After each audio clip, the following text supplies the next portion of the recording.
bonjour à toutes et à tous et bienvenue donc, à cette nouvelle session de e-présentation des membres de la CCI France-Suisse où, comme d'habitude, nous vous présentons les parcours et les attentes de 3 membres de notre réseau d'affaires. Alors aujourd'hui, j'accueille 3 entreprises qui s'appellent Swiss Risk and Care avec Fabrice Vera, WePackUp avec Thomas Grégoire et Rinc avec Monsieur Philippe Bouillant. Bonjour à tous les 3 et puis déjà, Bonjour. merci d'être avec nous. Bonjour, Alors, merci Émilie. bonjour, bonjour. Alors, avant d'entrer dans le vif du sujet, j'aimerais rappeler quelques règles du jeu à nos participants. Donc, comme je l'ai dit tout à l'heure, je vous invite à couper les micros pour éviter les bruits parasites pendant les présentations.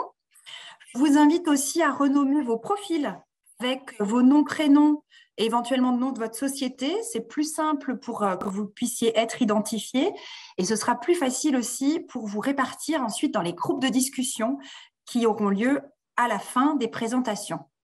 Alors justement, je vais donner la parole tout à l'heure à ces 3 entreprises et ensuite vous pourrez échanger avec l'un de nos intervenants en petits groupes. Et aujourd'hui, on va vous proposer quelque chose de nouveau. On va vous proposer de voter pour la société avec laquelle vous aimeriez échanger en sous-groupe.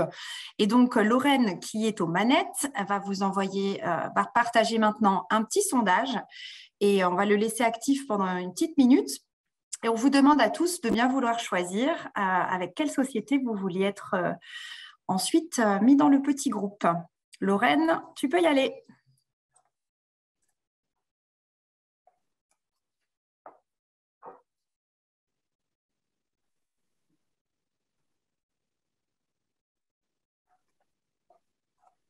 Je ne sais pas si vous voyez le sondage, moi personnellement, je ne le vois pas. Moi, je l'ai eu déjà, si jamais. Ouais, je Bon, l'ai eu aussi. super. Ça veut dire que mon profil administrateur n'a pas le droit de voter. Uni.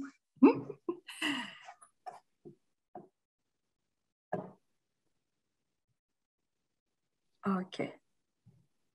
Tout bon. Bah, écoutez, si vous avez tous voté, je me permets encore de vous rappeler que la session est enregistrée et qu'elle sera diffusée en replay sur nos canaux, comme d'habitude. Et sans plus attendre, eh bien, je vais ouvrir le bal des présentations et je vais passer la parole à Fabrice Vera, responsable client chez Swiss Risk and Care. C'est à vous, Fabrice. Merci beaucoup, Émilie. Bonjour à tous. Donc, oui, je m'appelle Fabrice Vera. Je suis responsable client chez Swiss Risk Care et puis membre de la chambre sous différentes bannières, mais depuis 2002. Voilà, donc ça fait déjà une vingtaine d'années. Voilà, le temps passe vite. Je vais vous présenter l'entreprise dans laquelle je travaille, donc Swiss Risk Care, vous parler de mon parcours personnel, vous présenter quelques projets de développement que nous avons, il y en aura 3, et puis également vous dire quelles sont nos attentes, mes attentes et nos attentes en rapport à notre adhésion à la Chambre de commerce. Swiss Risk Care est une société de courtage en assurance qui est née de l'alliance entre 2 courtiers genevois historiques. Cette alliance est faite en 2014 entre la société HPR et la société Unirisque. Nous sommes aujourd'hui filiale d'un groupe français jusqu'à pas longtemps qui était CIACI Saint-Honoré. Et puis, mais je développerai plus tard, il y a eu une actualité au niveau de ce groupe qui s'appelle maintenant Dio CIACI. Depuis 2014, on rejoint cette alliance d'autres sociétés que je vais énumérer rapidement qui s'appellent Unicare, GenCare, Gestunion et AEA Prévoyance. On est courtier en assurance. Nous avons 3 départements essentiels, donc un département assurance dans lequel on traite les biens, les personnes et les responsabilités. On a une particularité à ce niveau-là, c'est qu'on a également un care desk qui s'occupe des frais médicaux. Et à ce titre, on fait un grand écart puisqu'on s'occupe à la fois, malheureusement, un sujet qui a encore plus d'actualité, des requérants d'asile pour le canton de Vaud et le canton de Genève. Et puis le grand écart, il se fait puisqu'on s'occupe également du GEM, donc du groupement des entreprises multinationales. Nous avons un deuxième département qui est le département prévoyance, où on fait du courtage au niveau de la prévoyance professionnelle, la LPP pour la base et la complémentaire. Et là aussi, on a un autre care desk dédié aux employés de nos entreprises clientes pour aborder tous les aspects privatifs de leur expérience professionnelle. Un troisième département qu'on appelle le service RH. Ici, on y retrouve la gestion des salaires, donc le payroll, plus communément appelé payroll, l'administration RH simple, les rapports avec les gestions des rapports avec l'AVS, avec les impôts, avec l'Office cantonal de la population. Et puis, nous avons également un autre CARDES qui est également important ici, qui s'occupe de la gestion des absences planifiées et non planifiées. En l'occurrence, c'est la gestion pour cause de maladie et d'accident. Nous sommes à ce jour 160 collaborateurs. On gère 500 millions de primes d'assurance. Nous sommes le premier courtier en Suisse romande et présent essentiellement sur l'arc lémanique. Nous sommes le deuxième courtier en Suisse et puis un premier courtier représentant des Lloyds en Suisse. Si on peut passer au slide suivant. Donc, j'évolue depuis toujours dans un environnement franco-suisse. Tout le reste de ma famille, femme et enfants, étant double national, double nationaux.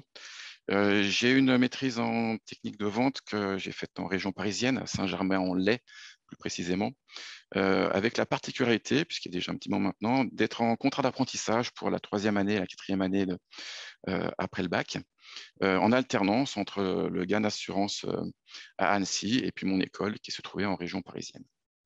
Donc de 93, 95, et puis ensuite j'ai été confirmé dans ma position de chargé de mission au GAN sur la région de Grenoble. En 97, je suis revenu dans ma région natale, à Tonon-les-Bains, pour reprendre un poste de directeur d'une société de courtage d'assurance qui s'appelait Cochas. En 2002, je suis venu m'installer en Suisse et naturellement, j'ai orienté mon activité professionnelle sur la Suisse pour être successivement conseiller auprès d'entreprises à la Zurich et revenir en 2008 dans le monde du courtage d'assurance auprès d'une société qui s'appelle IBC jusqu'en 2013. Et depuis 2013, chez Swiss Risk en tant que responsable client. Donc ça fait maintenant une dizaine d'années. Si on peut passer le slide suivant. Donc projet de développement, on a plusieurs projets de développement, on en a identifié 3 ici. Le premier qu'on a appelé développement vers la Suisse alémanique. Alors comme je vous le disais en tout début, on a une actualité au niveau de notre société mère, donc CIASI Saint-Honoré, courtier majeur en France et en Europe, qui s'est rallié avec un autre courtier confrère sur la France, qui est le courtier Dio, qui appartient au groupe Burus. Voilà, pour conforter encore la position de leader en France et sur le marché européen, ça représente au niveau groupe, ça représente environ 5000 personnes. Ce qui a pour conséquence en Suisse le rapprochement des deux filiales et de CIASI et de Dio, en l'occurrence Colibroker, IBC, avec une plus forte implantation pour nous sur la Suisse alémanique et puis un doublement de notre chiffre d'affaires et de notre effectif. Donc aujourd'hui, on avance chacun séparément, mais voilà, on se rapproche de plus en plus, on fait partie du même groupe. Un projet de digitalisation, donc développement d'outils maison personnalisés aux besoins des clients. Ici, en l'occurrence, c'est l'objectif d'automatiser le choix d'une caisse maladie pour un individu lambda en fonction de critères prédéfinis comme son âge, son sexe, son lieu d'habitation, ses habitudes de consommation de frais médicaux, choix de franchise.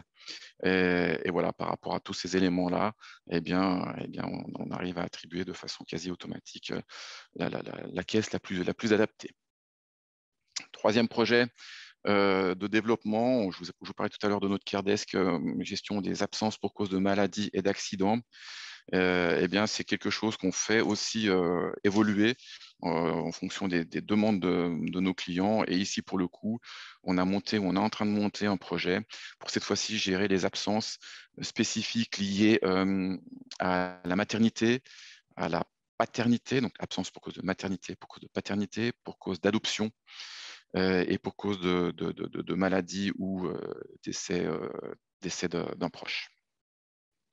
Pour le coup, ici, c'est une société américaine qui nous a demandé de mettre en place ce nouveau Cardesk, ce qui fait que tout ça se fait avec des certifications au plus haut standard de sécurité internationaux. Si on peut passer le slide suivant. Voilà, on en arrive au dernier point. Les 8 minutes passent vite. Nos attentes relatives à l'adhésion à la Chambre. Donc, comme je vous l'ai dit, ça fait 20 ans que je suis à la Chambre par le biais de différentes sociétés.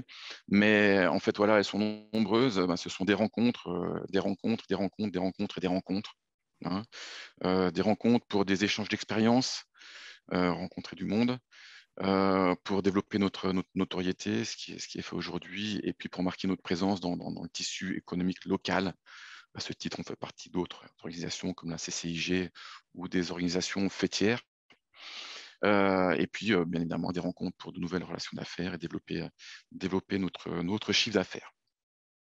Je profite de l'occasion qui m'est donnée ici pour remercier la Chambre France-Suisse pour son dynamisme depuis de nombreuses années et tout son encadrement, pour sa grande variété d'événements et puis pour la qualité des intervenants qui sont présents à chaque événement. Voilà, je vous remercie beaucoup pour votre écoute et je reste à disposition pour le petit réseautage d'après-présentation. Merci beaucoup Fabrice pour votre présentation et puis pour tous ces éloges. Alors c'est vrai qu'en 20 ans, j'imagine que vous avez dû nous voir assez grandir aussi. C'est vrai qu'avec, je me disais, la centaine d'événements qu'on a en préparation pour cette année, les rencontres, ça devrait être possible. Donc en tout cas, on vous les souhaite fructueuses et en particulier pour la Suisse alémanique, mais ça on pourra peut-être en parler tout à l'heure dans le groupe de discussion. Moi j'ai 2-3 questions que je me réjouis de vous poser. Mais j'aimerais enchaîner d'abord avec le prochain intervenant. Et le prochain intervenant, il s'appelle Thomas Grégoire et il va nous présenter la société WIPACUP, qui s'appelle d'ailleurs tout nouvellement WIPACUP. Thomas va nous expliquer pourquoi et je vous passe donc la parole. Merci Émilie. Oui, c'est bien ça. Vous avez pu voir dans les communiqués qu'il y avait un autre logo et un autre nom, à savoir WIPAC. Donc très récemment, c'est devenu WIPACUP, mais vous verrez dans la présentation la raison pour laquelle ça a changé. Donc vous allez voir sur la slide suivante, je vais vous parler de mon parcours personnel. C'est un parcours qui est en partie composé de sport de haut niveau. J'ai pendant pas mal d'années joué au rugby, je joue encore d'ailleurs. Et donc, j'ai fait toute ma formation au sein du FC Grenoble. Donc, c'est l'équipe de rugby de Grenoble qui évolue en première division française jusqu'à mes dernières années où j'ai intégré le groupe professionnel. En parallèle, j'ai fait un BTS technique de commercialisation. Comme j'avais encore un peu de temps, j'ai signé un contrat de volontaire rugby dans la Marine nationale, donc dans l'armée française. Et j'étais également directeur de l'association des espoirs sur mes dernières années au sein du club. En 2018, j'ai décidé de me concentrer sur ma vie professionnelle et j'ai rejoint le Servette de Genève et son projet qui était d'être joueur et également de rentrer dans la vie active. Donc, je suis arrivé en 2018 à Genève en tant que technico-commercial pour la société Sogetri, donc du groupe LVC Environnement. J'ai fait ça pendant 3 ans et mon expérience sur le marché suisse ainsi que ma connaissance de l'entreprise WIPAC, qui est désormais WIPACUP, m'a amené à créer la structure WIPACUP Suisse. Et durant la même année, j'ai été rattaché au comité de direction du Servette de Genève. Donc maintenant, on va passer à la slide suivante et au plus intéressant, on va dire, c'est-à-dire que je vais vous présenter la société. Donc, qu'est-ce que WIPACUP? WIPACUP, c'est une entreprise d'emballage multimatériaux sur mesure. Donc, on transforme en interne le bois, le carton et la mousse. Pourquoi WIPACUP? C'est tout simplement parce qu'au cours de l'été, on a fusionné l'entreprise WIPAC et l'entreprise PACUP.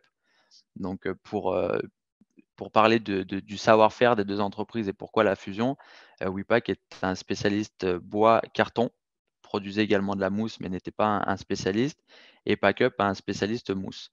Donc la fusion a fait qu'on on est spécialiste maintenant des 3 matières et qu'on produit tout en interne, au contraire de nos concurrents qui en général doivent sous-traiter une ou deux matières. WIPACUP, donc c'est 68 personnes en intérim. C'est un chiffre d'affaires de 16 millions d'euros en 2021, avec un objectif de 14. Et sur 2022, on est sur un objectif de 18 millions. Mais pour ce début d'année, on est vraiment sur des tendances de 20 millions. Donc, on remarque que la fusion est bien perçue auprès de nos clients. On a un total de 6 agences commerciales, dont 4 sites de production. Donc, vous pouvez voir sur la carte qu'on maille très bien le territoire. C'est assez important pour nous de mailler le territoire parce que le transport a un impact assez important dans nos coûts. Et donc, on a besoin d'être présent et d'être proche de nos clients avec plusieurs sites. Pour vous expliquer un petit peu le fonctionnement de la société, parce que l'emballage, c'est quelque chose d'assez large, il y a de l'emballage alimentaire, de présentoir. Nous, on est quand même sur quelque chose d'assez industriel et on fait du sur-mesure. Donc, c'est-à-dire qu'on a 2 bureaux d'études intégrés avec une totalité de 6 ingénieurs. Et le principe, c'est que vous avez une pièce à emballer, n'importe laquelle. En général, c'est des pièces assez techniques qui nécessitent un emballage sur mesure. Donc, on travaille beaucoup avec l'aéronautique, l'automobile, le médical et ce genre d'entreprise. Et donc cette pièce, vous nous envoyez les plans, notre bureau d'études va les retranscrire sur leur logiciel de création et on va penser l'emballage dans sa globalité. C'est-à-dire que l'emballage, le but principal, bien sûr, c'est d'emmener le produit d'un point A à un point B sans qu'il y ait de souci. Mais il y a différentes contraintes autour de ça. Il y a une contrainte de logistique, par exemple, que ça voyage par cargo, par camion ou avion, c'est complètement différent. Donc, on va faire attention au poids et au volume pour optimiser les mètres linéaires, que ce soit moins coûteux. On va aussi faire attention au temps de mise en œuvre, à l'ergonomie, parce que l'emballage, c'est bien, mais si quand on l'utilise, on met 45 minutes pour poser notre produit dedans, bah, ça coûte de l'argent. S'il n'est pas ergonomique et qu'on se fait mal au dos pour mettre l'emballage dedans, c'est potentiellement un arrêt maladie, un arrêt de travail, et cetera. Donc on pense vraiment, l'emballage dans sa globalité et il y a une grosse variable autour du développement durable parce qu'on va pas se le cacher, on crée quand même du déchet. Donc on fait attention à l'éco-conception de nos emballages. Une fois que le bureau d'études a réfléchi à tous ces points-là et établi un cahier des charges avec le client, on remet en main un plan et puis une fois que le plan est validé, bah, on peut voir, les 4 photos, en bas qui sont des exemples de ce qu'on a produit.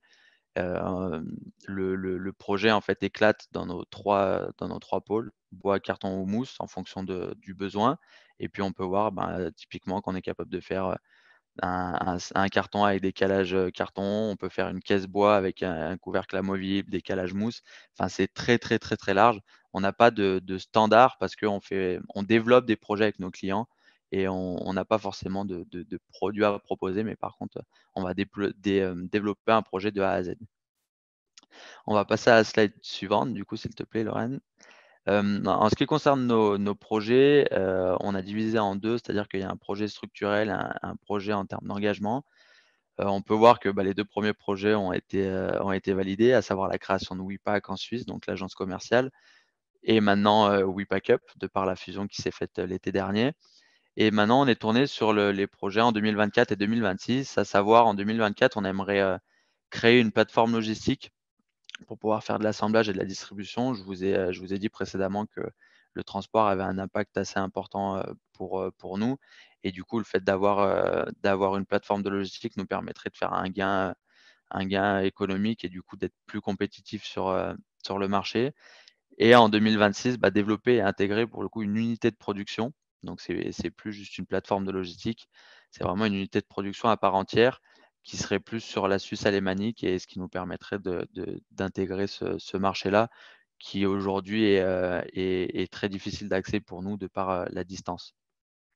Après on a des projets en termes d'engagement.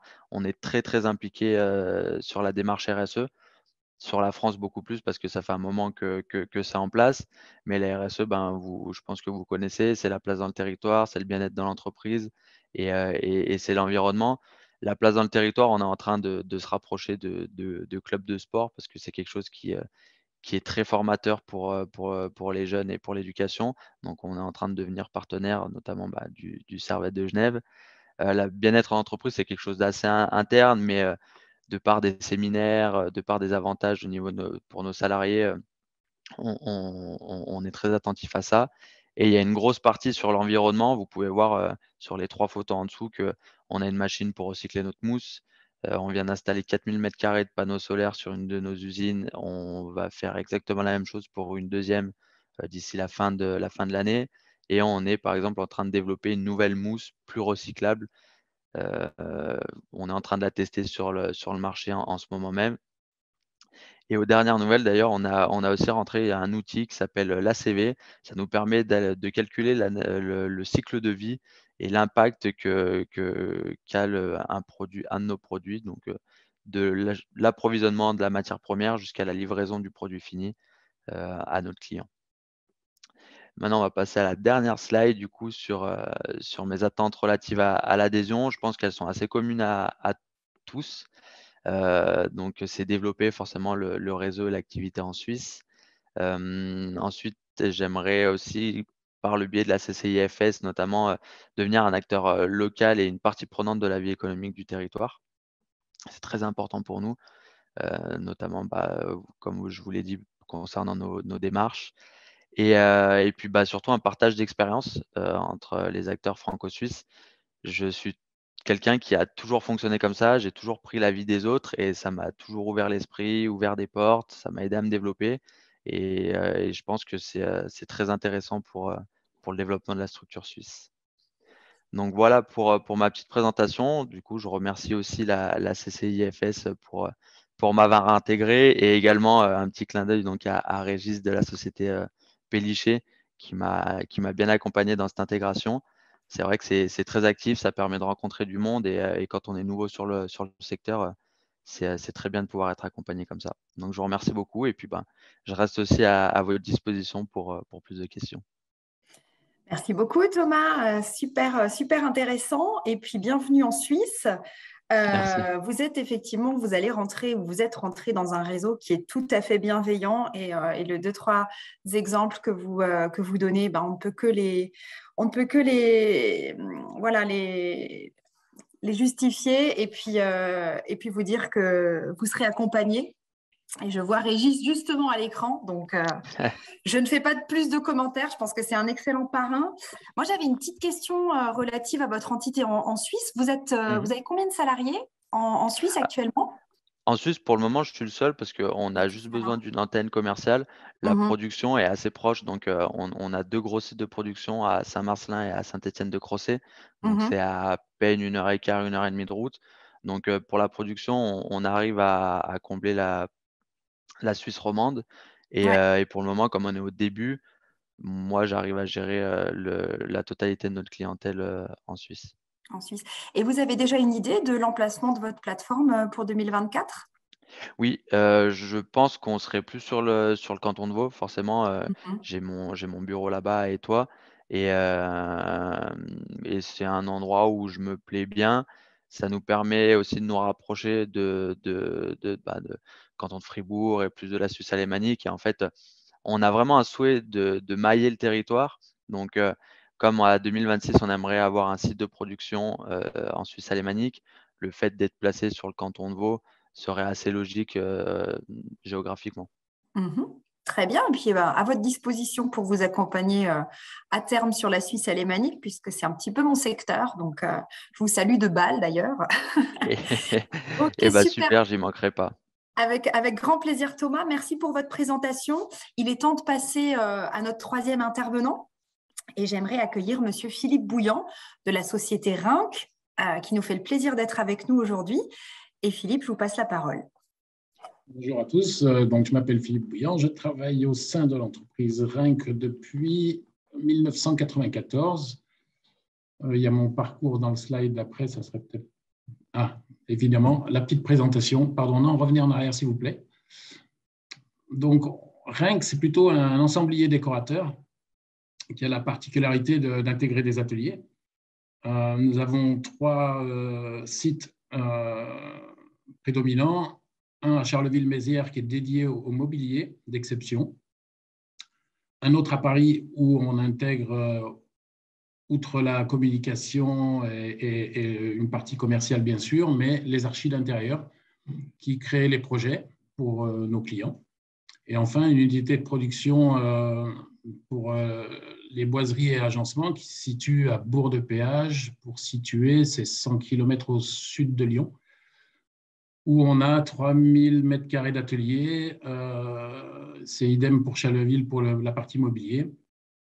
Et ce qui nous permet c'est une entreprise où vous pouvez rentrer à tous les étages. C'est-à-dire que vous êtes client, vous avez un projet à faire, vous pouvez prendre la décoration et ressortir tout de suite, ou alors prendre la décoration plus l'agencement et vous ressortez effectivement tout de suite. Vous pouvez aussi faire du mobilier, vous pouvez aussi ne pas prendre la décoration et demander l'agencement. Et là, c'est via nos prescripteurs et de grands décorateurs tels que Molineux, Garcia, Stark, j'en passais des meilleurs, la liste est longue de nos prescripteurs. Pour la présentation de Rinck, c'est une maison qui date de 1841. Voilà. Maurice Rinck qui a créé une école qui existe toujours au Faubourg Saint-Antoine à Paris. Voilà. Donc, slide suivant pour mon petit parcours personnel. Donc, jeune, je ne savais pas trop ce que je voulais faire. Bon, je me suis retrouvé en électromécanique, je ne sais même pas pourquoi, ne me demandez pas. Il s'avère que je suis allé au bout des diplômes pour faire plaisir à mon père, pour dire de quelque part acheter ma liberté derrière. J'ai exercé 1 an, mais j'ai bien vu que ça ne me plaisait pas du tout, donc j'ai arrêté. Et là, je suis parti ici ou là dans une vie peut-être un peu de bohème. Donc, j'ai occupé divers postes, dont le dernier, enfin, plagiste sur la côte. Je mets ça parce que ça a un impact sur la suite de ma vie, puisque ça m'a emmené, c'est de là-bas qu'est parti mon départ en Guadeloupe, où je suis resté 4 ans. J'ai fait, évidemment, plutôt barman, serveur, comme quand on arrive à l'époque, on n'avait pas Internet, on n'avait pas tout ça. Donc, je suis parti avec ma petite valise et puis atterri là-bas et il avait bien fallu vivre. Voilà. À la fin, j'ouvre mon restaurant tout de même. Et puis, avec ma femme, on travaillait trop, genre 17 heures par jour. Donc, elle m'a dit stop. Donc, on est rentré. J'ai découvert le métier quand même de menuisier ébéniste aux Antilles en autodidacte via un copain qui m'a dit viens m'aider. Voilà, donc je l'ai aidé. Et puis là, j'ai vraiment découvert le travail, l'épanouissement qu'on pouvait en obtenir, dans le sens où d'une planche de bois, on obtenait un bar, un meuble, etc. C'était en fait magique. Donc je me suis vraiment passionné pour ça. Et quand on est rentré en 1992, en France, enfin en métropole, parce que voilà, j'ai bien vu que je n'avais pas de diplôme et que je n'étais pas reconnu. En gros, j'ai envoyé 400 lettres de motivation à 400 entreprises différentes. J'ai eu un retour négatif. Donc, on n'avait même pas pris la peine de me répondre. Donc, j'ai compris qu'il fallait que je me forme et pour que je sois reconnu. Et c'est de là où j'ai fait ma formation professionnelle. Je suis rentré chez Thierry Goutz. Et je suis rentré comme stagiaire et je ne l'ai jamais quitté puisque Rinck appartient à la base aujourd'hui à Thierry Goutz. Rinck, c'est une boîte qu'on a rachetée en 2003, pour la petite histoire.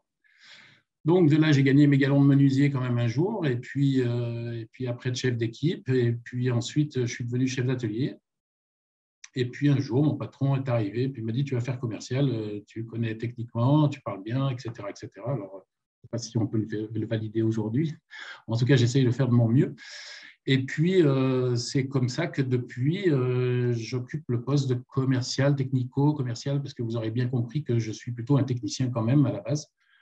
Mais après, j'aime bien les gens, donc ça facilite les rencontres et les discussions. Slide suivant, s'il vous plaît.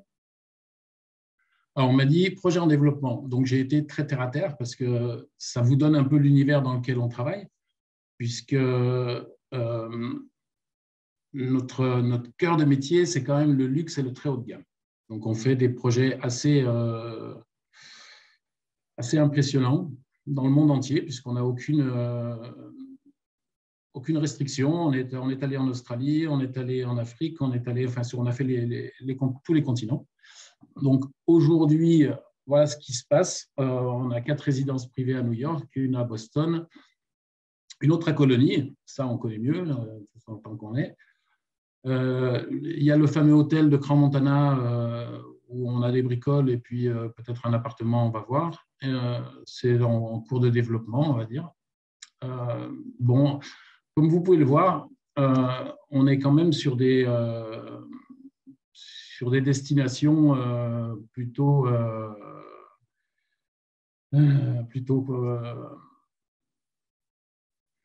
enfin, c'est des jolis noms, quoi, hein. Colony, Montana, Grand Montana, Monaco, Saint-Tropez, vous voyez, Saint-Barth. Voilà. Nos clients, on ne les trouve pas à Valence, là où j'habite, en fait. Donc, mon métier, c'est de beaucoup voyager quand même à la base. Ce qui me comble, puisque j'adore ça. Voilà. Peut-être la suite. Alors, ça, c'est intéressant. Je me suis, il y a combien de temps maintenant? Il y a 4-5 ans, par le biais de rencontres. Alors, ça fait 20 ans qu'on travaille en Suisse. Hein. J'ai regardé, le premier projet, il date de 2003. Donc, vous voyez, ce n'est pas d'hier. En revanche, on n'avait jamais mis l'accent sur ce développement-là. Or, outre le client, ce qu'il faut bien comprendre, nous, on recherche le projet, la qualité de projet. C'est ça qui nous intéresse parce qu'on est des amoureux de notre métier. On aime ça, on aime faire du beau, on aime soigner notre travail. C'est comme ça, c'est dans les gènes, dans la nature de cette entreprise. Et chaque fois que quelqu'un l'intègre, ben, s'il n'avait pas tout à fait… en général, c'est que des passionnés chez nous. Hein. Voilà. Donc, on fait une qualité de travail assez exceptionnelle. Je suis très fier d'être le commercial de ça parce que c'est tellement simple d'aller… on est tellement à l'aise pour parler de la qualité… Enfin, d'aller discuter d'un projet. On sait que derrière, il y a toutes les équipes qui sont très, très costaudes et très, avec un savoir-faire exceptionnel. Faut savoir qu'en interne, on a constamment des apprentis, des stagiaires également. On joue le jeu de la transmission du savoir parce que demain, il faut que ça continue, voilà, tout simplement. Donc, la Suisse, comme je le disais, ça a commencé en 2003. On a fait des projets ici ou là. À Colony, on en est peut-être à notre 4e ou 5e parce que voilà. Ensuite, voilà, mes dernières approches, j'ai eu par le fait des affaires qui arrivent, ça m'a rapproché de la Suisse. Du coup, j'ai fait quelques rencontres jusqu'à arriver jusqu'à la CCI, par exemple, mais d'autres, bien entendu. Et du coup, je me suis dit, bah, si je m'en occupais un petit peu, je ne fais pas un forcing, mais un petit peu, parce que c'est agréable, parce que j'ai rencontré de très belles personnes là-bas et que ça donne envie, voilà, tout simplement. Et notamment la CCIFS, où je suis très heureux chaque fois de revoir toutes ces personnes à chaque événement, quand les trophées, je pense aux trophées bien entendu, etc. Et j'y vais pas en mode pushy, j'y vais en mode tranquille. S'il se passe quelque chose, tant mieux. S'il ne se passe rien, tant pis, c'est pas grave. Parce que depuis 4-5 ans maintenant où je m'en occupe un petit peu, je comprends un petit peu mieux, même si je suis loin d'avoir tout compris, je comprends un petit peu mieux la Suisse et ses habitants. Et voilà, donc j'essaye pas de m'installer, non, parce que de toute façon, c'est un échange, donc voilà. Merci beaucoup, Philippe. En tout cas, je peux vous dire que vous racontez très bien votre histoire et qu'elle est passionnante et que dans votre voix, on sent la passion, on sent l'exotisme, on sent la patience de l'ébéniste et c'est une très belle approche du marché suisse. Donc, merci de l'avoir partagé avec nous.